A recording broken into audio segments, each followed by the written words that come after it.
Coming up on FNS. I'm so sorry. That joke fell so unbelievably flat. Oh my god, I know. I really didn't think I should say that one, but I just couldn't stop myself. Also, by the way, I'm gonna end it on that. No. I am. You can't do stop that. me because we No. are at time. So I'm ending it. No, Jared, don't do that. Dude, there's nothing Jared, you can do. you can't do that, Jared. I can. You Jared. can't stop me. I'm the editor. Jared. See, now you can't end it on that because this is funny. Me just going on. It's not funny. See, I'm not laughing, am I? Jared, you will not end it on that. Jared.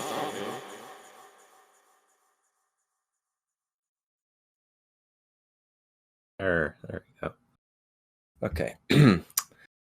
Hi, I'm Father. Hello, I am Son. And together, we're Father and Son.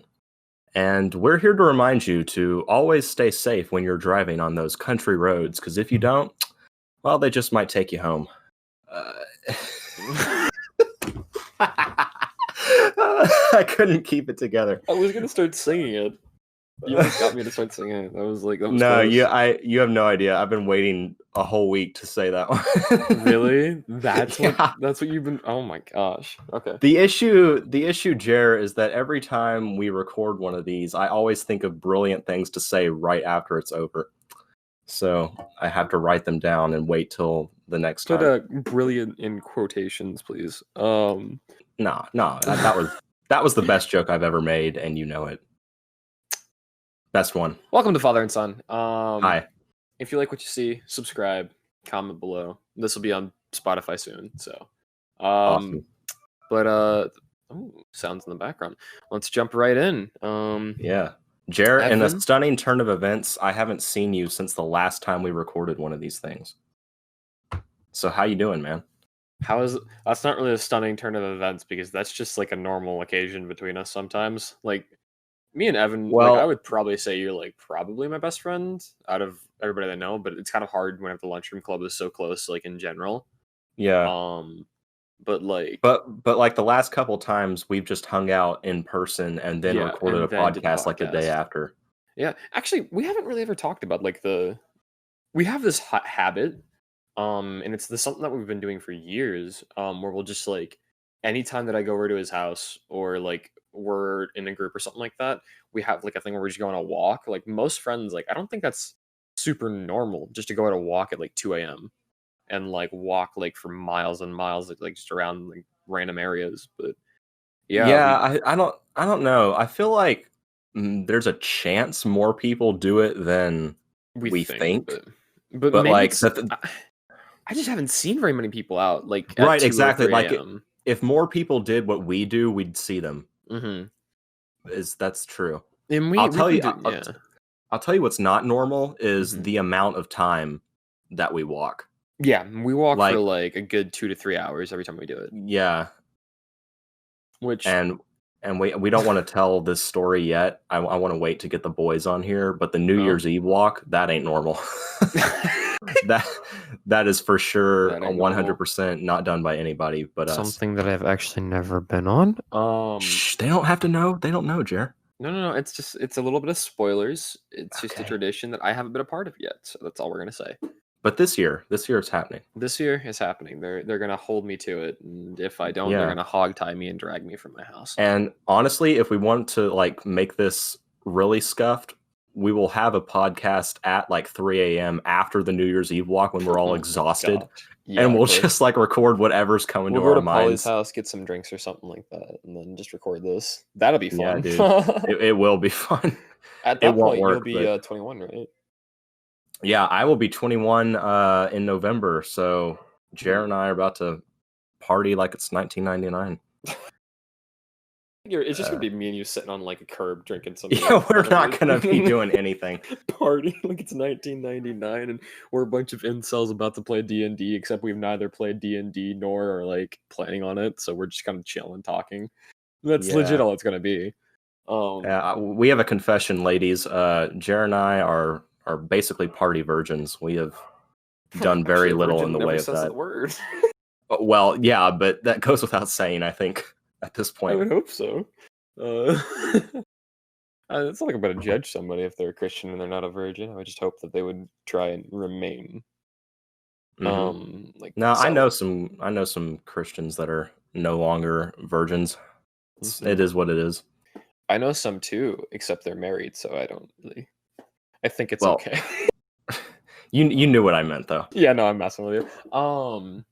No, I just I'm for talking about like what I've been doing for the past like week because that's like it's been about a week since we last talked. Yeah, a little I less. uh I did a bunch of schoolwork for like 2 days. I just kind of like crammed doing schoolwork and shoved that all in. And Hmm. got a really good grade on a speech that I messed up.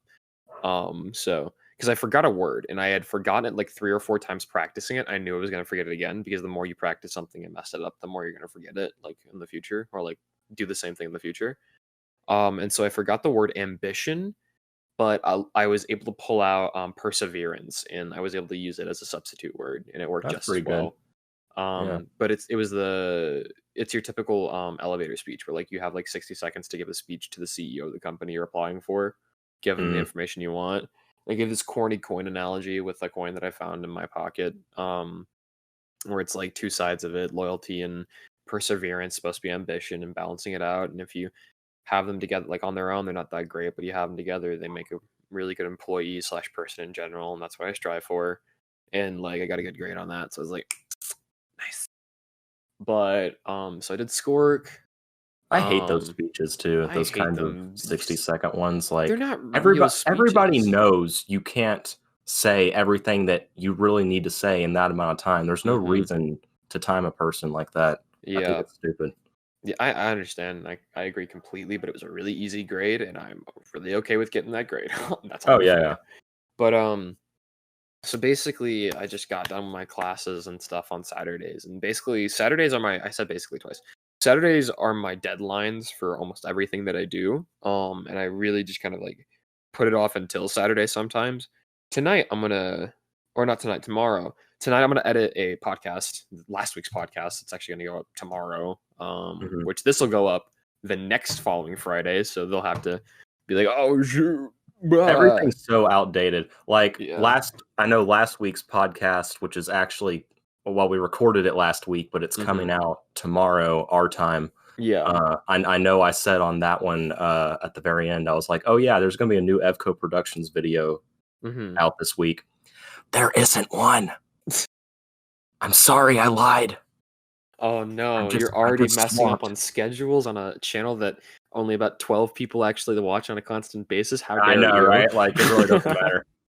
No, I think that there's some merit to consistency is key though. Like, Hmm. but no, after that, up until Tuesday, I didn't have work. So I just kind of like messed around, played video games, and did a little bit of schoolwork. Because Monday I had school, and so I did schoolwork on Monday, kind of explored around. On Tuesday, I just kind of chilled out, but my sleep schedule was already so messed up because basically what's been going on is that my work has been desperately trying to screw me over for like the past, I don't know, week and a half. Let me see something real quick though. This might be really good for me. Let me see something. Basically, I gotta stop saying basically. Um, Well, you were trying to also not say legitimately, so I know there's two words now. maybe one of those is like a necessary evil. Which one would you rather say? Legitimately, recently, Legitimately. legitimately, dude, I've been just super screwed in my sleep schedule. Because they have been desperately trying to mess me up. Um, I was working 5 to 2s, 5 a.m. to 2 a.m.s, right? Hmm. Which isn't great. Um, for the fact that it can be bad sometimes. If I'm That's trying to do 5 a.m. to 2 p.m., right? 5 a.m. to 2 p.m. Okay. But it's okay because it lets me do my schoolwork during the day. It doesn't interrupt any of my classes, right? And that was supposed to be what I was having. I had that Yeah. for 1 week. I was like, oh, I can deal with this, right? I can set my sleep schedule to this. I can work around it. Next week, I see on my schedule. I'm like, wait a minute, that's not 5 to 2. That says 11 to 8. And I was like, 11 p.m. to 8 a.m. And then I was like, no, that's 11 a.m. to 8 p.m. I was like, oh no. And if I look at my scheduling, usually they flip it. So every week instead of having it to the right scheduling, they flip my schedules around. They don't give me the hours that I need because they give me hours that are from 5 to 2 and then 11 to 8. I'm supposed to go to bed at around 8 or 9 and wake up at 4 so that I can Yeah. like get ready for work for 1 week, and the other week I'm supposed to go to bed at like 1 or 2 so I can go to sleep and wake up at like 10 or 11, or at 10 to get to bed to get to work at 11. So neither of those work together. Like you cannot figure out a way to get those sleep schedules to coordinate properly at No, all. it takes me like a month and a half at minimum to get a sleep schedule hmm down. And based on that information, you can see why like I haven't been necessarily like talkative or trying to hang out, is because I've been so messed up on my sleep schedule. I've gotten about 2 days ago, I went to sleep at 2:30 and woke up at 5:27 and was late for work. So that was bad.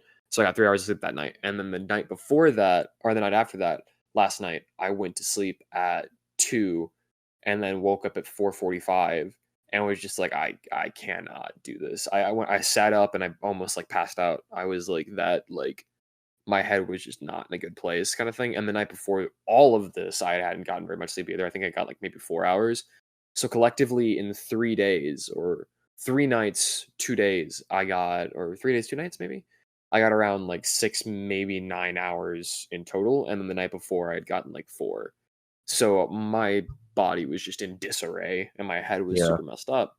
And I already had some stressful situations happen. So I just was just like, not in a good place. So I just called in and took today off, which was, that's the one thing about working at Walmart. As long as you don't take every single day off, they'll understand.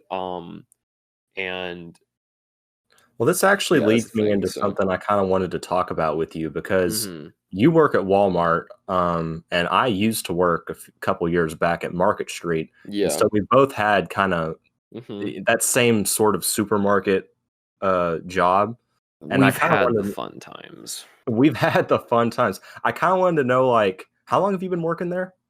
Okay, First of so all, this will be my third month coming up in like okay, so I guess that's a long few enough. days. It'll be my full 3 months in a few days. I'll almost have 90 days. I guess that's long enough because I just wanted to know, like, what your general experiences and opinions about working a job like that are, because I know that I absolutely hated Market Street. I mean, I literally wrote a novella about how much I hated working at Market Street. But In a word, like have you hated Walmart or did you like it? in a Okay. word, um, eh. Okay, fair enough. No, that really tells me all I need to know though. Yeah, it really does. Like that's like one of It's working concise.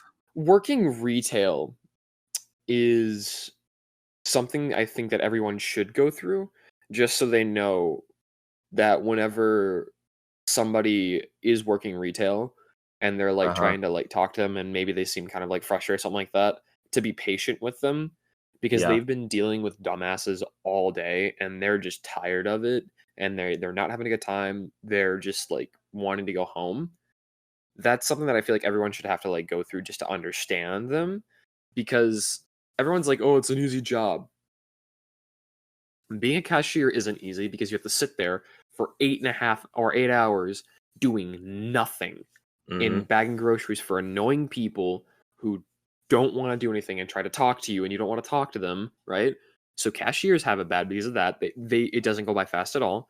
People that work in the back have it annoying because their bosses are always looking at them. They don't have any downtime.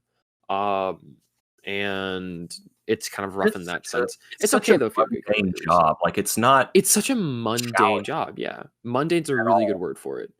Mhm. Yeah, M it's humdrum, and like I mhm. remember just it must have taken me only like 1 week of working at Market Street to just like fall into this state of not alive, not dead, like just going through motions, It's and almost like you fall asleep and wake up, like, 8 hours later and you're at home it and you're just like, really "What the hell just is. happened?" Yeah, But it's not like a restful sleep, it's a sleep that takes, like, 9 no, hours, and occasionally you get woken up to a bad dream of, like, a really annoying customer that you're just like, "Is this actually happening?" Like, Yeah, for me, it was always because Market Street's almost like its own little community. Like only certain people go there, right? So yeah, like of course, I it's would those always people. see the same customers, and like Aw, there were some customers that would be, um, like they would tell me the same stories they told me last week because they forget who I am. yeah, I wouldn't forget who they are, of course. So like I came to know like which customers were mean and which customers were nice, yeah, and the whole trick of that trade.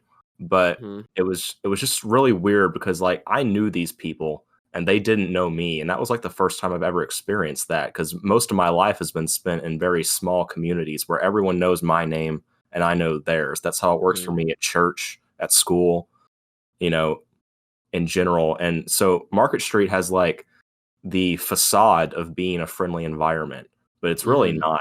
Nobody likes each other there, not the employees, not the customers. It's just not a nice place. Interestingly enough, actually, I think the only good part about my job is the, coworkers. There's Really? a few coworkers that I've struggled with. I had to tell one of my like, my head boss, the boss of my boss of my boss, that I wasn't gonna press charges at one point against somebody. Um, Huh. that's a story all on its own. But, for the most part, I like my coworkers, they like me. One of them takes care of me. She's basically like my mom at this point. She just like she talks to me, and she talked to me a lot about like depression and anxiety and how that affects people and her family and how that worked. And Hmm. she's I think she's a Christian trying to run away from it or just trying to ignore God. But as everyone knows, if you're a Christian and you try and ignore God, it doesn't really work out in your favor. No, no, it does not. Been No, it there. does not. But she said she told me once that we were just talking about it, and she's like, "Do you have faith?" And I was like, "Yeah, I'm a Christian." She's like, "Hold on to that. No matter what happens, even if everything looks terrible, hold on to that because it'll never let you go." But she was like, and it's something that I haven't had in a long time. And I could tell from the way she was talking that she most likely still was. But there's a lot of Christians out there that just try and avoid God in a way, and Mm, like won't go out of their way to hate him, but they'll try and avoid him and just be their own person, and it doesn't typically work out. But no. she's super sweet. She's really funny because she's like 50. She's got a short haircut. But she swears like a sailor. She swears worse than me, Evan. Like she swears way worse than You're me. not But the worst swearer I've ever known. I'm pretty bad in I a lot of ways. I can you're control you're not myself, you're not but Quentin Tarantino bad though. well, I don't say the N word, Well, so okay, I didn't mean that. I just meant like the frequency, like the amount of times like per minute that you'd say the F word, for I guess example. so. You're But not Quentin that bad. Tarantino's a you don't know him. I mean, you know of him, and you kind of know him. But I No, was I gonna.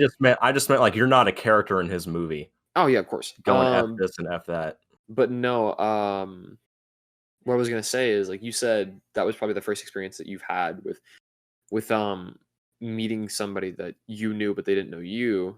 Well, if you Hmm. think about it, YouTube is the exact same way, and a lot of times, like you kind of get a feeling for somebody watching them for so long, and you kind of quote unquote know them.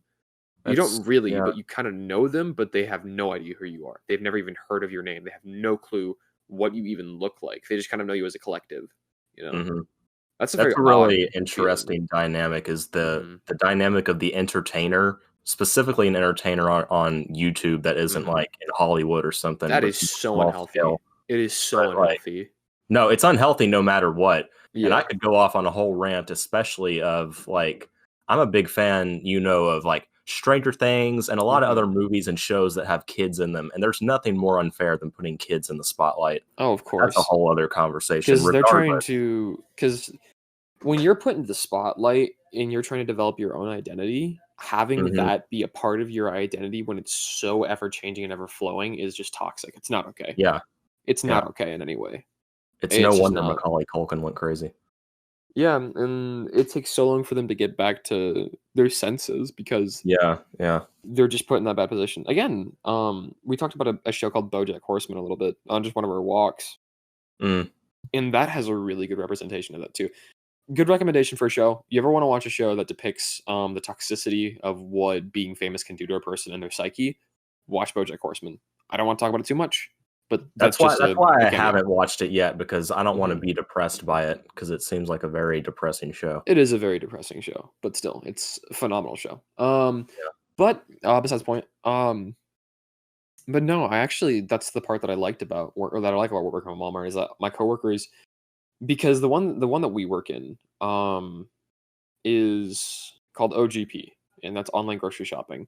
And I might actually quit it to do the Walmart has a new delivery system, so it depends on how well that they pay. But I can't work for Walmart and Walmart's delivery system at the same time. I'll have to quit one or the other. So Mhm. if they pay really well, you can make your own hours, and you can decide like what orders you want to take. So if it pays well, I'll do that. I'll switch over to that because I can make my own hours, which will be really, really nice.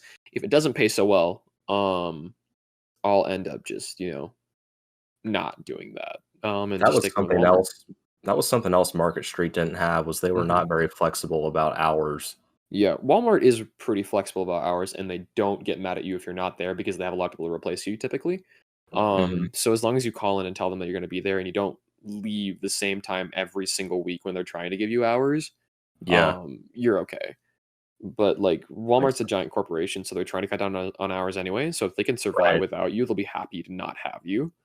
Mhm. Um, but no, my coworkers are pretty cool. It's like, it's not that I didn't have some coworkers that were cool or funny. There was a handful of them. Like, you've read Fast Checkout, so you Yeah, know, like but 65% of that mhm. story, I would say, give or take, is true. And Yeah, that especially goes for the people you see in there. There was really a mhm. guy that smelled like weed and worked at the bathrooms, and he was Yeah, hilarious.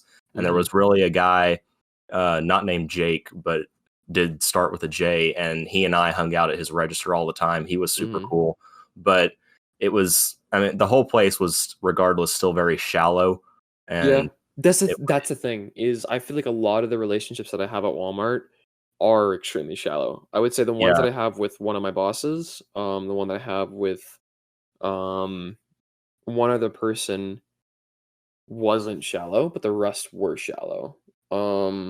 And it's very surface level things. It's like they won't actually care for you.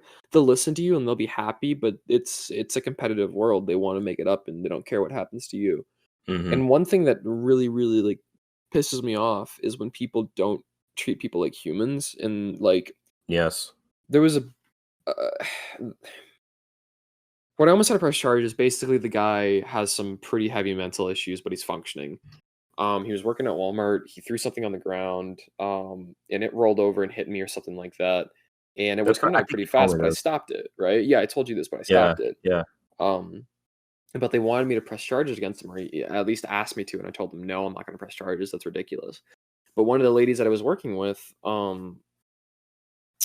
really pissed me off because she was treating him like he was an animal instead of like a person, and was basically just like wanting him because he said something that was pretty messed up. He's something along the lines of I'm gonna go out front and kill some people on the cameras and they'll see me. But if you knew him a little bit, you would know that he's just mentally unstable in the sense of like he has no social ideas whatsoever. He doesn't understand social yeah, cues at all. yeah, And so to him, he just thinks that's a funny joke, but it's not funny. It wasn't a good joke and it was poorly timed. mhm, But like she was treating him like she was an animal, not even trying to figure out his side of the equation of like what was going on with his head, if he needed actual help and all that stuff, and just wanted him either gone or to be arrested or shot on the spot. And I was just super pissed off with her, but it's besides the point. She has her own right to be afraid. But no, but that's why I yeah. respect, people who are able to actually work with special needs people, or people who Mhm. are mentally handicapped in any way, because like, it's something that I know I couldn't do, not because I'm scared of them or anything, Mm. just because like, I don't think I have the patience for it, and so I really admire the people that do. Surprisingly, you develop patience. It's more like a you when you know somebody knows better, you have a lot less patience, but you know they don't know better. So I have a lot more patience with them if they Mhm. don't know better. I know that. But like if the guy does say anything stupid again, because he I still work with him, quote unquote. He's like in a different thing. But if he says anything dumb or does anything stupid, I tell him no. I'm like, no, it's not funny. Don't do that. And he's like, Yeah. I and he doesn't do it. you can gauge how much a person is able to understand and hold in their head and their heart and understanding. It's just it takes a little bit of like patience and wanting to learn it. But Yeah. one thing that I did notice is that the thing that I loved about Fast Checkout specifically, and if you're listening to this and you haven't read Fast Checkout, read it. It's really I good. don't like to blow smoke, but I will say that at this point, it's probably the best story I've written. It's Like, really good. I'm It actually really very is. proud of it. It the premise, I'm not gonna explain the premise 'cause spoilers, but the way that it's framed is at one point you just kind of like realize how bleak it all is. And a bleak is like one of the best words I could use to describe it, or not the best one, but one of the words that I think I would have to use to describe it is because Mhm. it's not excitable until the very end. It doesn't have that the nature of like a rising story. It doesn't have like the rise in it like typical stories do. Until like the very end. It's like a very flat for the beginning, but you realize how bleak and how kind of not even mundane, but how sadly bleak it is in some ways. In the feeling of the main character in realizing that he's not actually friends with anyone here, and he's kind of the background character to the story, is to me that's just a very interesting viewpoint. Is sometimes people do believe they're the background character to their story, Yeah, and how well, they're that's not actually a part of the group in any way. And so, especially yeah, for me, I it's felt a that. pretty close reflection of how I felt Hmm. at the time. I mean, I wouldn't say Preston was exactly me, but it was probably me if I were at my worst at that time, Yeah, is how I would put it. and I kind of I really feel with that because you know my past, and so you know Yeah. what I would say about it. But that's something that I relate to pretty heavily, and so I think that's why I like that book so much, was because of that. And I'll sing its praises to the day I die. But that's just Well, something that a lot of people don't. Huh? we can link that one in the description so people We can should link it in the go description. read it. But that's just something that I feel pretty heavily about sometimes is the mundaneness of life, how bland everything can be, and how painfully bland. Not just like sort of, how Yeah. painfully it can be just like.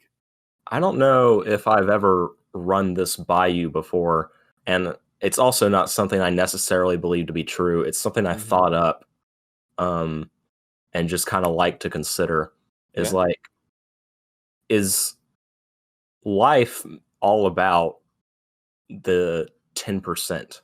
And what I mean by the 10% is like I know what you 90 mean. 90% of life is spent doing crap you don't want to do, right? Mhm. Some way, shape, or form, you don't want to do it. Even stuff maybe some days that you normally like to do, you wake up and that day you don't want to do them. So 90% of life is like mundaneness. It's a job you don't like. It's schoolwork that you don't want to do. It's whatever. And then there's always that 10% that you got to learn to look for and to live for. And that's just like everything you do enjoy doing. And that might be something small. Like one day it might just be enjoying a good meal. And then Mhm. another day it might be like spending a lot of time with your friends and having a blast. Yeah. And like the percentages there are, I think the real key is like, it might be different numbers than 90-10, but I feel like that's kind of how life seems to work. You got me wanting to write a poem called The 10% now, by the way. I hope you know. Do it, dude. Do it. Yeah, I kind of want to write a poem called The 10%. But no, the I would say that I can't limit it to that specifically because this is my opinion on it, is that I agree on some people. Like for me, yes, I would say that's me. But I also believe that it depends on the person and the circumstance. Yeah, Because for absolutely. some people, like for me and for you, we probably, or most people in America probably live for that 10%, you know? Yeah. Um, but for a missionary in Zimbabwe who's spending their entire Mhm. life devoted to something that they absolutely love, and not to say that they don't have hardships. Of course they do. They're a missionary and they're working their butt off, but they they're at least, if they're on fire for God, they're doing something that they know that they love, and they're doing something for a purpose.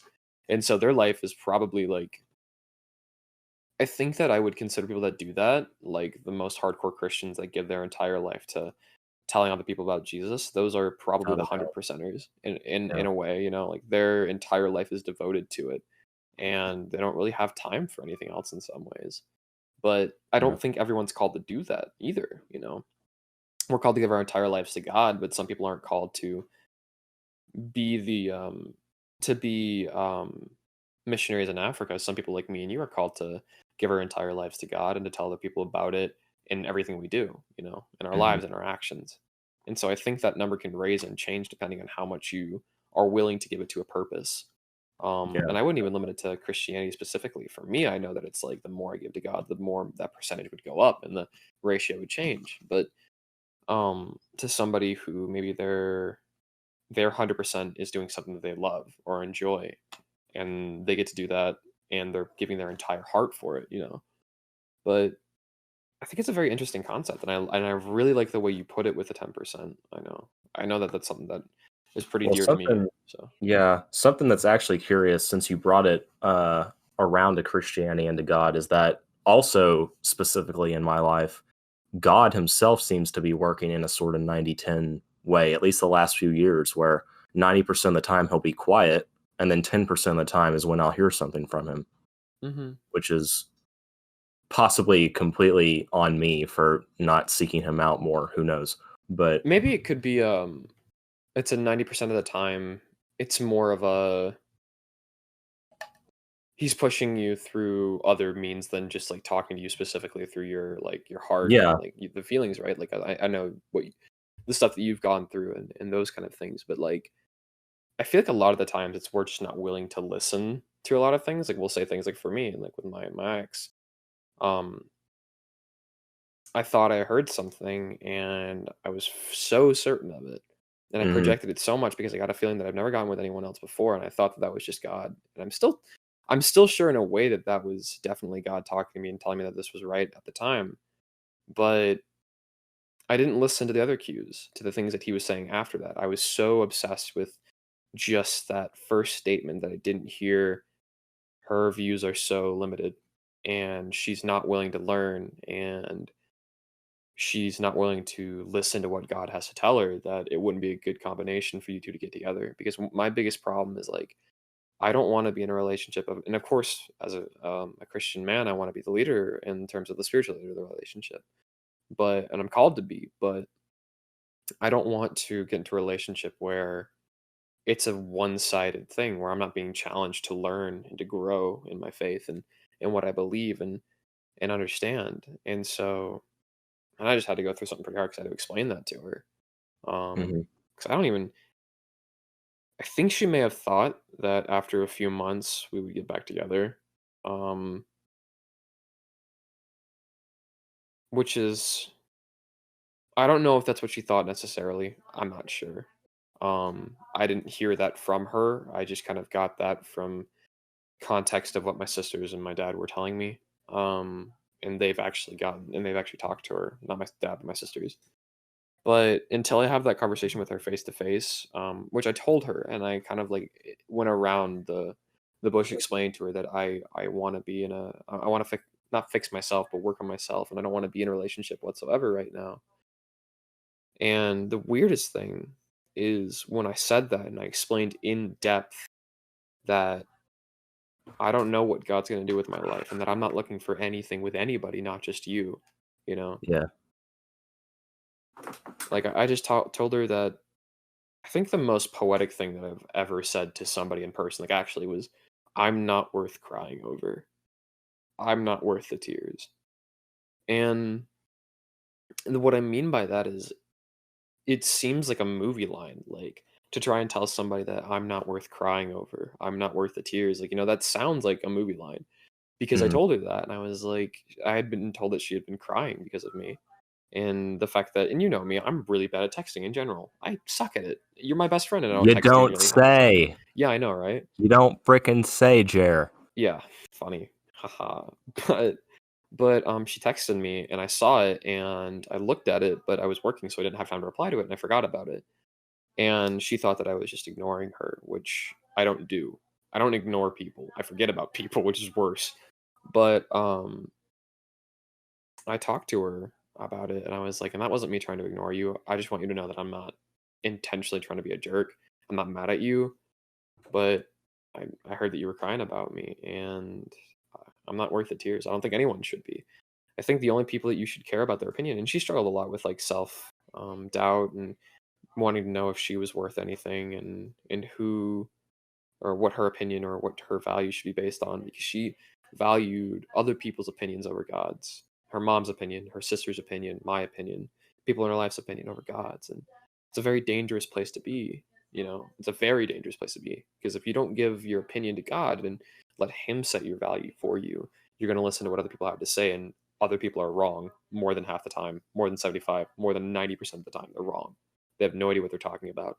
They try and tell you who you should be, what you should do, and God's the only one who has the power to do that. And so that's why I told her that. I told her I'm not worth crying over. No one's worth crying over, because whenever you have God as your only opinion, right, on what you should and shouldn't be, and you're letting other people affect it after that fact, then you're set in a place where you won't be able to be shaken by that. Like, you won't have to cry, because you know that you know your own value. And it was just, I know this is story time from Jer now, but it was just so odd, because she just said, I don't remember what she said exactly, but she just choked out a one last word of like, okay, or something like that, or like good night, I think is what it was. After I told her good night, we prayed. And I mean, I prayed that she would be able to find God's opinion instead of other people's, and like with her. And she just choked out like good night and hung up. And she's never hung up on me before. But I think that I made her cry even more. But I hope that that lesson is something that she'll take and actually use in her life, and work with that, because I don't want anybody to ever cry over me, at least over like what I think about somebody, even though she was projecting her own thoughts onto what I was thinking that I was thinking something wrong about her when I wasn't. Um, and so that caused her a lot of pain and strife. And I hope that this will direct her more towards God, instead of listening to other people's, or even her own. Listen to God's opinion first over anything else. And what's your thought process on that whole kind of Well, thing? actually, what I was gonna say kind of goes back mostly to the beginning, but like just because I've Mm, heard a lot of this before, but you've never phrased it um in this particular way, was that like the fact that you were blinded by, you would say, like the one thing that God told you right at the mhm. beginning. That's, I would say, basically the same thing that I went through. My situation was, of course, terribly different from yours. Yeah. Um, but I you like know, that. Terribly different. That's a good way to put it. it's just very different, Mhm. any way you look at it.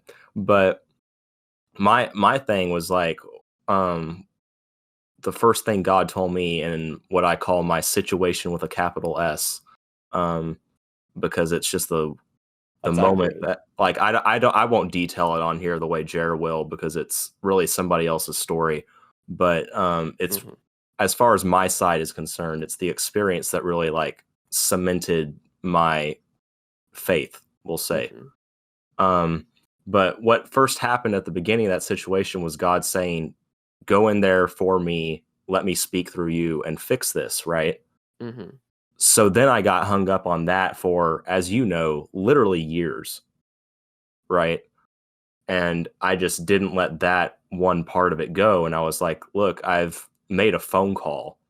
How is that enough? I need to keep going, right? Like, God needs to let me do more than what I've done. And I was just totally blind to and deaf to anything that he had to show me or tell me from then on out until really very recently. Um, it's only been in the last couple months that I've really accepted what all happened, and now I'm actually moving forward, I would say. Yeah. Um, so it's just, and the other thing that's similar is how was it you or your ex that needed to not rest in the opinions of others, um, It it whichever was whichever one it was, it it was. was my ex. Yeah. As you know, I have not in a long time let anybody's opinion really affected me as much as it No, would that's have that's true. You really haven't. when I was a lot younger and before I met y'all, I did. And Mhm. you know the extent of how much I did. But Right. after I kind of met y'all and became a Christian, y'all taught me a lot about stuff without even knowing it. I've stopped letting people's opinions affect who I should be Mhm. and what I should do. My ex was not Well, so keen on that. whichever one of y'all it was at Mhm. whichever time. For me, in my situation, it wasn't necessarily opinions, but it was advice. I was always trying to vent about this or that to everybody who would listen because I was just trying to figure out, does anybody see this in a way that I don't? Is there like some right way to see this that I don't know yet? And does somebody else have the answers? And of course they don't. You Yeah. know, I like if I don't understand what I've been through, then why would someone who hasn't been through it understand? I Only know for a God fact though, understands. before you continue, I know for a fact that some people have still tried to act or like Oh, yeah. be as if they did know, but I also know if we've ever had a conversation like that, I don't think once I've ever actually given you my opinion on the subject. I've just been like, I don't know. No, yeah, you and I are on that level of Mhm. like, I don't expect you to know, and Yeah, like I and that's something that's been I'm really okay cool with is it. yeah. Yeah. Usually I And just bounce but your no, words back at you. for sure some other people, some of Mhm. whose names you probably are thinking of correctly right now, Yeah. for sure some of them thought they knew what should be done or Mhm. what I ought to consider doing. And I mean, I'm not saying they weren't trying their best. God bless them. They were just Mhm. dead wrong. Yeah. And that's just the reality of things. I couldn't expect them to be right. Um, I just couldn't. That's basically the end of that. Like, I agree, and sometimes we try and look for the advice in people whenever it's right there in front of our face in a book. hmm And, and that book off, the fact that we just say that it's a book or just think of it as a book sometimes really does like demean how powerful those words are absolutely. because it's not just a book, it's legitimately the word of God. If you want to go literal, it's Jesus himself or the words of Jesus. hmm And so to demean that is disrespect on a grand scale. Yeah. But it's amazing how many things can be applicable in that situation if you're just willing to listen and look. But hmm that's something that I struggled with for a long time. But I don't know, man. So that's something we all struggle with. It We all always will do. be. We all We and yeah, just exactly. we just can't get it through our heads that like we'll go through something and we'll at the end of it when it's all over we'll say, "Ah, God kind of had the answers there, didn't he?" And then there'll be some Pretty time in between and then we'll go through something else and we'll forget that God had the answers and we'll try to do it ourselves all over again. amen And to that, that's man. just That what happens a happens. lot. I just went through something, and I'm starting to come out of it into a new kind of like because me and Evan actually had this really cool talk about phases of humanity and phases of people, and how people kind of work in stages of growth and I don't want to say evolution because I don't know if that's like the proper term, but in a way, Oh, it's kind of like it. we're Christians, Jared, but evolution isn't a cuss word. Like in No, this no, no, case, no. That's not what I mean. I mean, like, I don't know if it accurately describes it. okay. Because the thing is, evolution in its base form is meant as a like an upward slow like motion of continual growth, right? Uh-huh. I'm thinking it more of as Pokemon evolution. You lost me. You know I don't play Pokemon or know I know. anything about it. Basically, Pokemon when they evolve, it's like they start off in one stage, they get to a certain point, and then they evolve, they change into a completely different thing, and they start growing again. It's like in stages rather than just like a continual growth. Mhm. But I don't even know if that would accurately describe it because we were talking about we were just sitting on that bench and we were talking about how people kind of go through these stages of life and how in particular, um, you kind of get to an end of a stage in your life and it goes from the bottom up, right? And then you'll start to fall again, but you'll continue to grow. And for me, I'm going through something right now in a new stage of my life and different opinions and thoughts and processes on how I work with the world and I think it's a cool subject to think about is how people they do work in stages. They're not just static most of the time. Yeah. And you'll always have these ups and downs, but like it's almost like a new era kind of thing. And I just started mine in a way. So I would go from very beginning 1 to 11, or 0 to 11. I would say was my first stage, quote unquote. This is nothing scientific or like a philosophy or anything like that. This is just me using an example to try and like get my point across. Because a lot of people are gonna be like, "What are you talking about? What is this cultist?" No, It's a metaphor. Calm down. But 1 to 11 was my first stage. I would say 11 to 15 was my second, or 16 maybe. 16 to 18 was my third, and now I'm starting my fourth. And it's all been growth and reduction and growth and reduction and growth and reduction. Mm-hmm. And I'm finally in a place where I'm starting to grow again. At least like heart wise, which is really cool. But I'm still trying to figure everything out, maturity and all that stuff, and because my life story is very odd, to say the least. But I'm not going to go into it. But I'm glad to have where I'm at now, because like I can't imagine what I would be going through right now if I didn't have like you in particular, and maybe like one other person or a few other people in my life. But life is hard to get through without people. That's why God made us social, Mm-hmm. Is life is very difficult without somebody else there to share the weight, It's like we talked about it a little bit when we were just hanging out. We're just like it gets so dark when you're not around somebody. It's hard to see the light, But if you share like the candle kind of thing, and this is another analogy, or metaphor, I guess. If you share the light with somebody else, it gets brighter and a lot brighter at that. It's like a magnification process.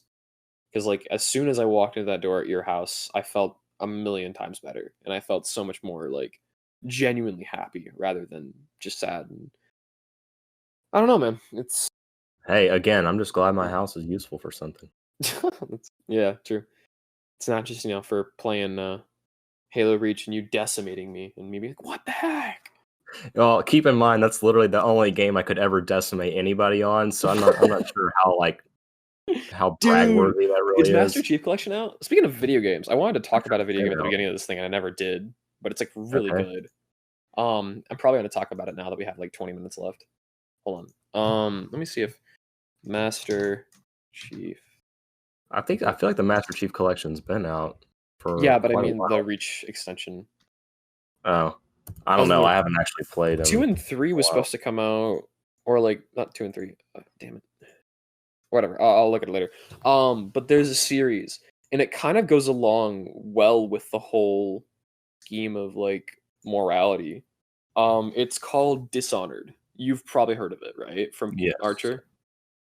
Yeah, actually, I think it was Archer. Now that you say it. Yeah. The series is called Dishonored. He loves it so much because of the art that goes into it. Because the art he loves pretty much everything. Yes, but the thing is shout like, out to you, Archer. the backgrounds that flip through on his computer, like his PC. Those are from Dishonored, all of them. Oh, really? Yeah, and so based on that information, you will know that I was about to say basically again and switched it up so that I didn't hate myself. So. But you just said basically by saying that you didn't say basically. Yeah, I know. It's a bit, Evan, just. And I know that you would say I'm going to cut that out, but you and I both know you're not going to cut that out. Shut up! Don't call me out like that, you piece of trash. I'm just messing with you, but like it's don't true. Call me out like that, troglodyte. That's you hit right to the core, man. You got there quick. Oh man. So basically, no, you're good. Okay. No, the story is called Dishonored. It's a story of being dishonored. It's the story of one man, dishonored, in a state of dishonorment, living dishonored day to dishonored day, coming to a Dishonored theater near you. I'm going to defile you. Shut up. I'm sorry. Defile. That's probably not the best word selection, but it works. Chair, if you were to defile me, I think you'd find yourself dishonored.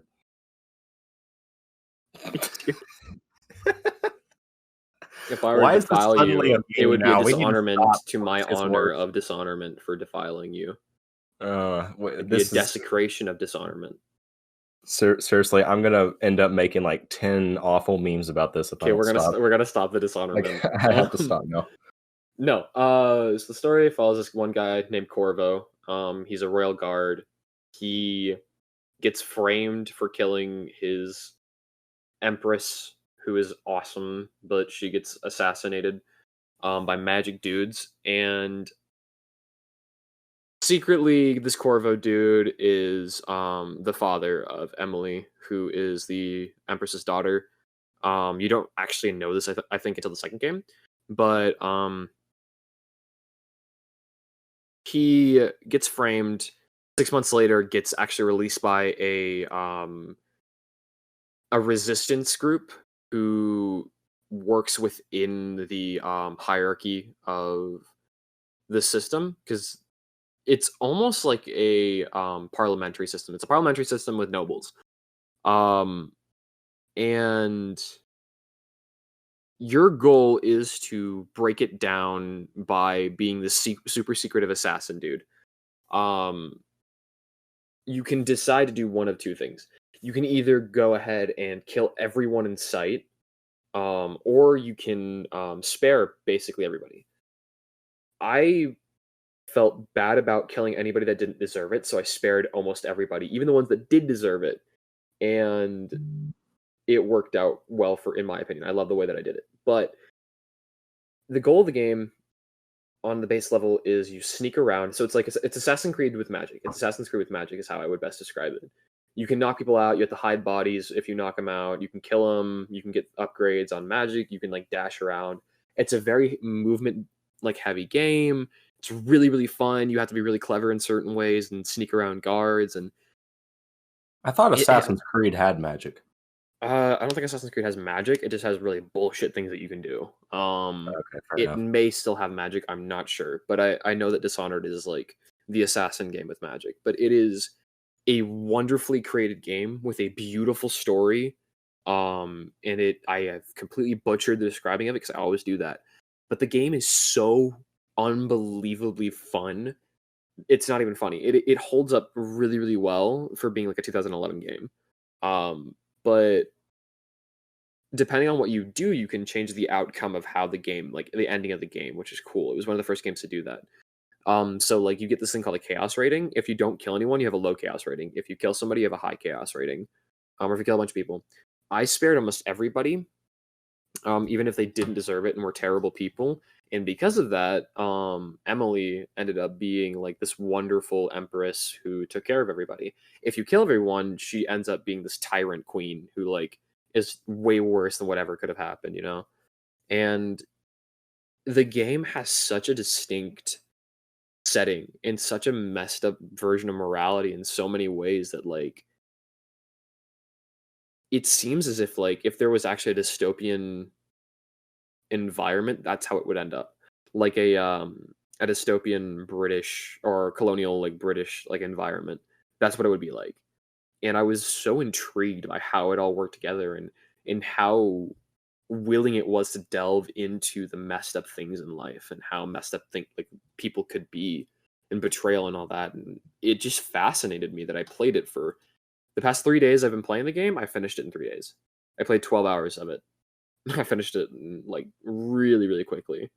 I didn't 100% it, but like the game itself is just something that I recommend for everyone to play if you want to like experience it for yourself. But I don't know. All this to say that I felt bad about killing people, so I just like did the good guy route and didn't do anyone dirty. Fake people from a 2012 video game. Exactly. Um but like as soon as I rescued my first guy that I could instead of killing him, and actually like he was a good dude inside the parliamentary system and he was going to be assassinated by somebody that I had to kill, I I felt awesome about it. So every chance that I could get, like there's this one mission in the very You were end. like that Mega Minds quote where he goes, maybe I don't want to be the bad guy anymore. Exactly. But Corvo was never a bad guy. He was always a good guy. But there's this one thing where the dude who killed your lover slash empress, you can just straight up kill him blood for blood style, right? Or you can be a badass, knock out his entire guard squadron that are like magically enhanced people like you. You can knock them all out, jump behind him in his office. This guy's like an assassin master too, by the way. Steal his keys and his wallet and that kind of stuff, and then just leave without killing him, and he'll never bother you again, kind of thing. Just to send a message. It's like, yeah, you killed my the woman that I love 6 months ago, but I'm better than you. I could have killed you. You had no idea I was there, kind of thing. Like, that's the, to me, I was like, that is real justice on a whole nother level. But nah, I couldn't do that. I'd bomb him, dude. I Send don't a know nuke what to I his house. think. Why hasn't the phrase? Sorry, I'm gonna take you. It's You okay. can keep going. No. You go, because I basically just am beating the dead horse at this point. Okay, well, it's just, why hasn't the phrase "the bomb" been? Why hasn't cancel culture tried to get rid of that? That's thebomb.com. Like when kids say, or kids at least used to say, I don't know what they say now because I'm old, but when kids used to be like, "That's the bomb," like, wouldn't they get rid of that? Ask me why they would get rid of it. Why would they get rid of it? Because it's offensive to people who have been injured or killed by bombs. I'm so sorry. That joke fell so unbelievably flat. Because I knew it was going to. That's why I said it. The punchline was a statement. I fucking hate you. And I don't like cursing on this podcast, but I hate you so much. Oh my gosh, you are terrible. Oh my god, I know. I really didn't think I should say that one, but I just couldn't stop myself. Also, by the way, I'm gonna end it on that. No. I am. You can't stop me because we are at time. So I'm ending it. No, Jared, don't do that. Dude, there's nothing you can do. You can't do that, Jared. I can. You can't stop me. I'm the editor. Jared. See, now you can't end it on that because this is funny. Me just going on. It's not funny. See, I'm not laughing, am I? Jared, you will not end it on that. You can't stop me. I will take access to the channel. I will delete that video as soon as you post Doesn't matter. We won't have an upload for that week, and you'll be mad that we won't have an upload. Oh, you're right. Evan, you can't stop me. I'll take this entire last part, cut it up a little bit, and put it at the very, very beginning in like that like intro style thing where it's like that kind of stuff, like coming up on the FatherN'Son podcast. And then we'll just never get to that part. But that's such a bad look for our podcast. We just spent 30 minutes talking about God and Christianity, and we're gonna end on that note. Yes. Evan, that's who we are. That's who said that's who we are? We're the bomb. Who freaking said that? Oh man. No, I actually wanted to end it on, because Luke just came home. My brother's at college, but he just came home for the weekend, and he walked in here a while back, and he was like, "Oh, is this the podcast?" And I just kind of nodded at him, and then he walked out. Luke is at your house right now? Yeah. Wait, question. When's he gonna leave? Probably not till Sunday. I don't know. I am coming over tomorrow after work. Do what you gotta do, man. All right. I'm pissed that he never texted me. Tell him we'll have a super scuff podcast with all three of us leaning into my crappy mic. Yeah, that's a smart idea. Give me 1 second. Luke. That's not a smart idea. Luke, okay, I have to message him while I'm looking at this. Hold on. You a bitch. Send. Okay. Oh my god. But yeah, so that's all we have for now. Thank y'all for watching so much. If you like this content, please like, comment, and subscribe. This is okay. Hold on a second. This isn't even going in. The other podcast, last podcast, you told me we couldn't start with "Hey, what's up, guys?" So we're not ending with "Like and subscribe." We're not doing that.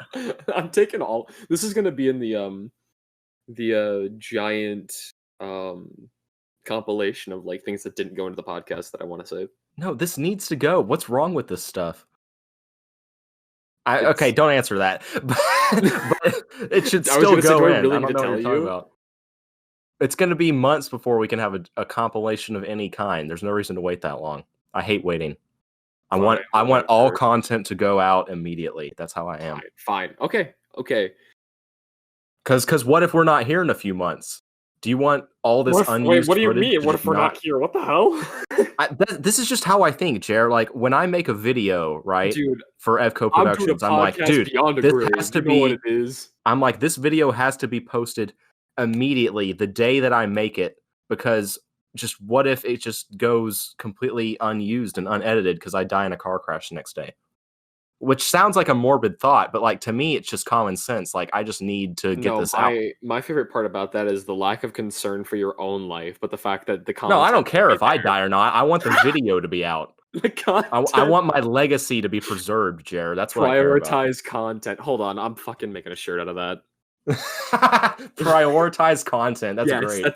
That is our shirt thing. We're doing prioritize content, and we'll put the FNS logo on the back. Prioritize content. This is a good thing. I like this. That's a great slogan. That's a new slogan for the whole podcast. Like in our next introduction, it has to be "Welcome to FNS, where we prioritize content." No, welcome to FNS. I'm Father. I'm Son. We prioritize content over anything else. Yeah, that's what we'll do. Just fucking prioritize content. This is the best bit we've ever come up with. That's almost as good as spaghetti. Or pasta, excuse me. We'll have talk about pasta later. Now we're gonna have to explain that one day. We'll have to explain that one day. That's a good one. That'll be for the next episode. But thank you guys so much for watching. Peace. I don't know. Fucking what? I don't. You. I just. You could have ended it at peace, man. I don't know what your problem is.